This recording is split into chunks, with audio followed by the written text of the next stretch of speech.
What's up? How you doing? Here we are. Beautiful night tonight. Beautiful night. What else can you say? Just beautiful.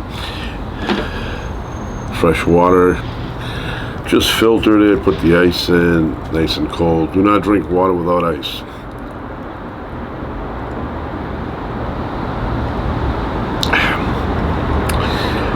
Delicious. That's good tasting water. None of that extra bleach taste, nothing. Just pure water, delicious.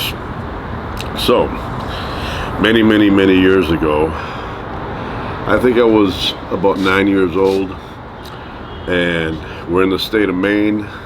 It's me, my parents, a couple of their friends, which those friends were not family members, but they were like family. They were that good. They were that good. I remember them. We got along really well, and they were like second parents to me. They were that good, decent people. So we're in this cottage up in Maine, and we would go up, a lot of times for the weekend, Friday, Saturday, come back Sunday night. And in this particular cottage, there was a magazine rack, and I like to look at catalogs. So there was a catalog in there, and I was going through it. They had interesting things, like a Sharper Image catalog. That's kind of like what it was. And in there was a section of a page or two of knives, pocket knives. And there was a knife in there that I really wanted, but it kind of looked too mature for my age.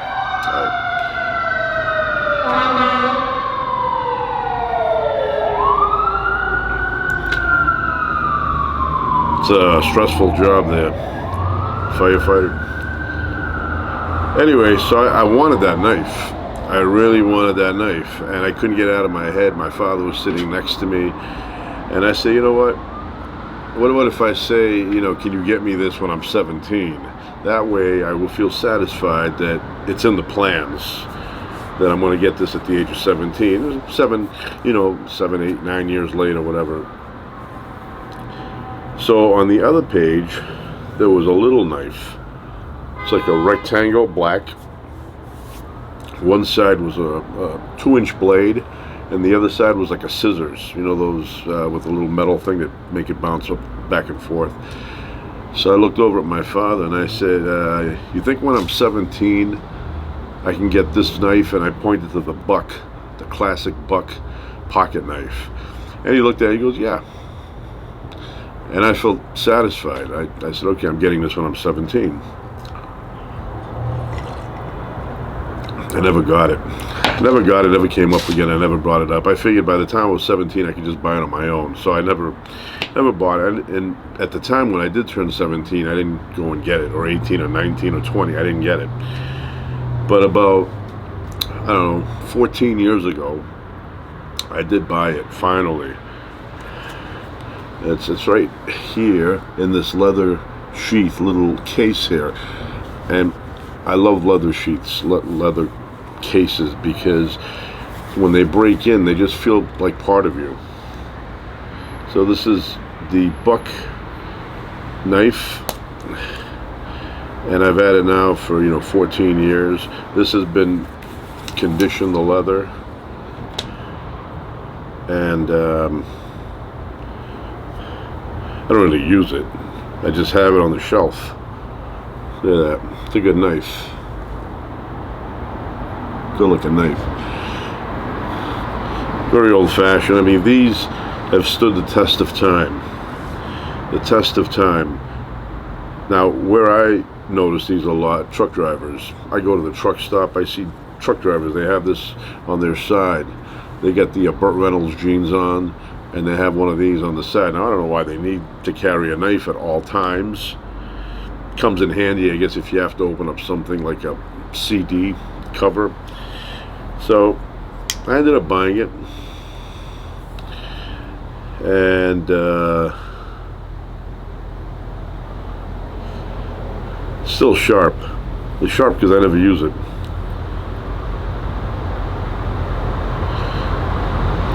Trying to read here something.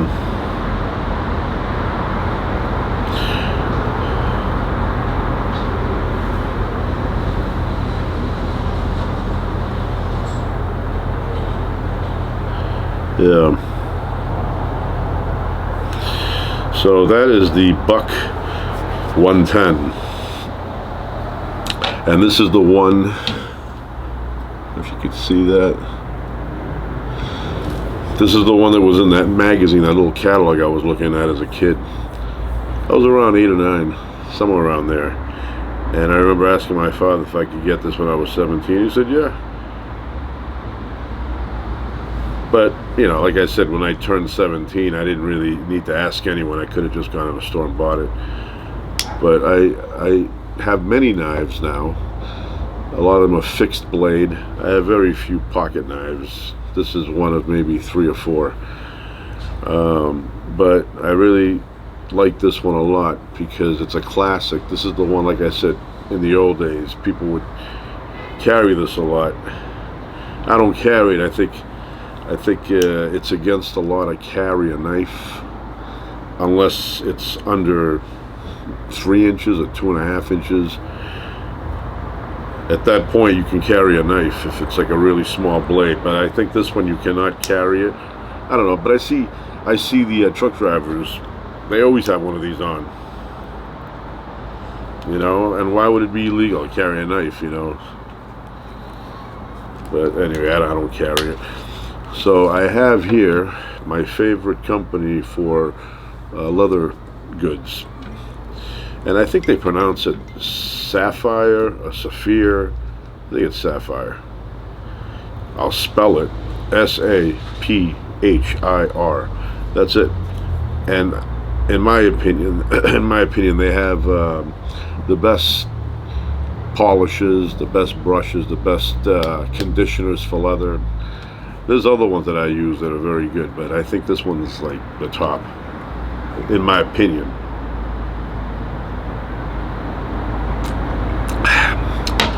Delicious. So, and it has a pleasant, very pleasant, does not smell like interruptions. Does not smell like petroleum, you know. Doesn't have that gasoline or diesel smell like some. Very pleasant. It smells like something you could eat. So you take a little bit on your finger, a little bit goes a long way, and you apply it to the leather. Protects it, keeps it supple.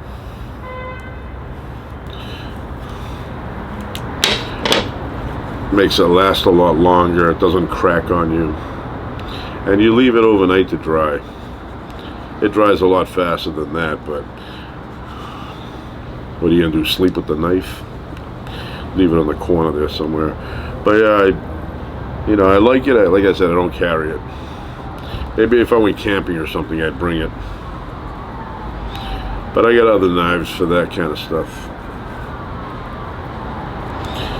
And knives have gotten very expensive lately. You know, there was a time, $100 you can get a really nice knife. Now, you see knives, 800, 900, 1,000. I've seen knives for like $3 grand. Basic fixed blade. And the one, you know, in First Blood, that knife, I've seen that in real life because I was at the auction when Sly was there. I'd rather be called Sylvester. What's wrong with Sylvester? Why? Because they had a cartoon? So what? You know, Fred Flintstone, Fred on Scooby-Doo. What's his name? Fred? Is it Nelson? No. I know Daphne Blake, but anyway, there's cartoons that have all sorts of names. I had a friend in 8th grade. His name was Fred. He didn't say call me Fred because there's a cartoon with the same name. But yeah, I prefer if I had him as a friend, like say Sylvester was my neighbor, I prefer to call him, hey Sylvester, than Sly.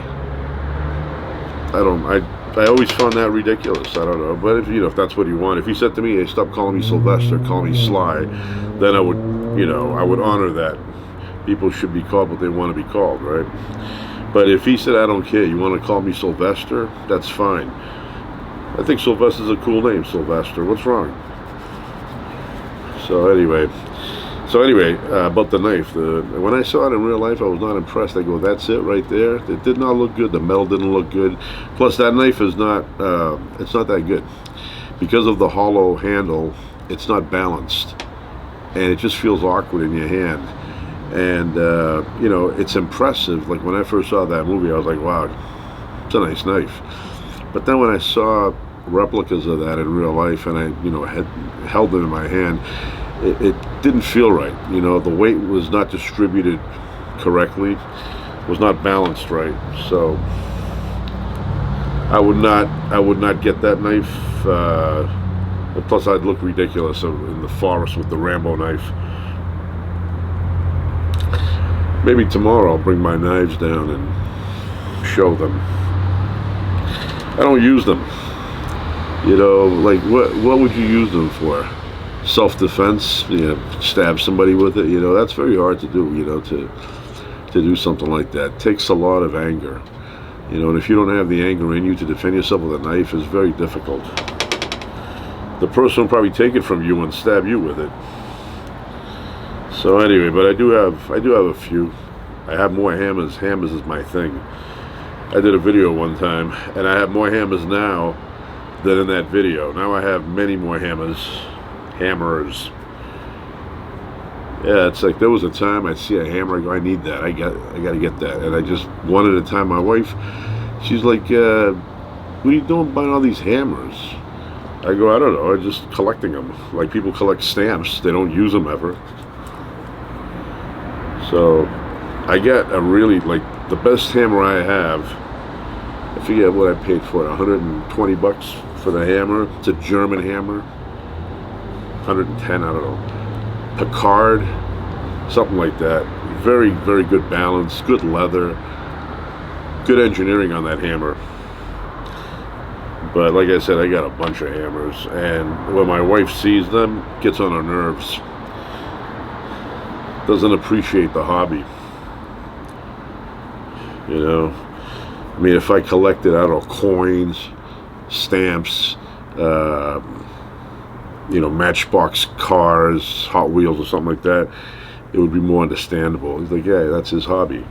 But hammers, I don't know. They don't like it. So, yeah, put a little bit extra, I always feel like I didn't put enough. But the sheath, for me, leather is the option I prefer. I have other sheaths too, they never break in. This one breaks in, it gets comfortable, it gets softer as time goes. And like I said, if you put, this stuff on it, not only does it smell nice, but it lasts a long time. That's enough. Let it dry in the corner.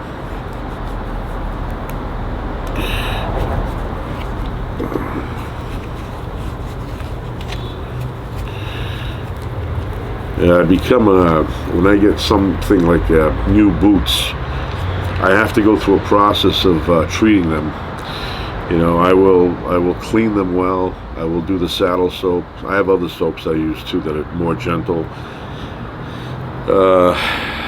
Then I will put conditioner, this product here. Then I will let it dry. I may put a second coat of conditioner, let it dry again.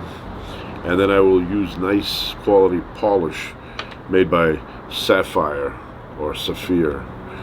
Maybe somebody will contact me from the company, give me the correct pronunciation. Send me the pronunciation key, like they do in the dictionary. So, and then I let the polish dry, and then I have a bunch of brushes, and I brush it out, and then I could use a cloth to give it a bit of an extra shine, and that's what I do.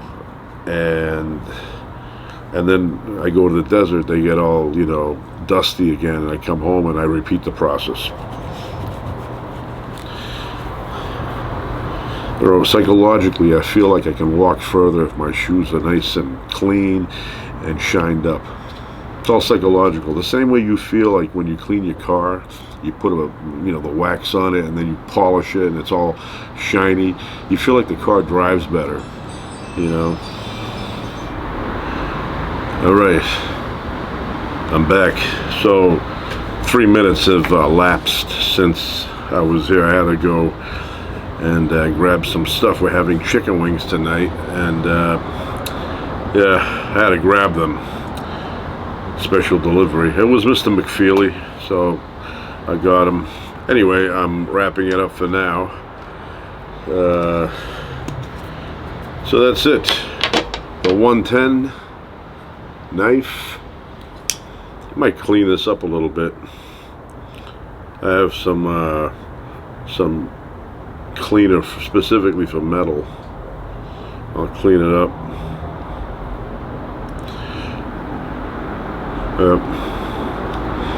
And that's it for now. I may be back. I'll probably be back later. Maybe I have some extra things to talk about.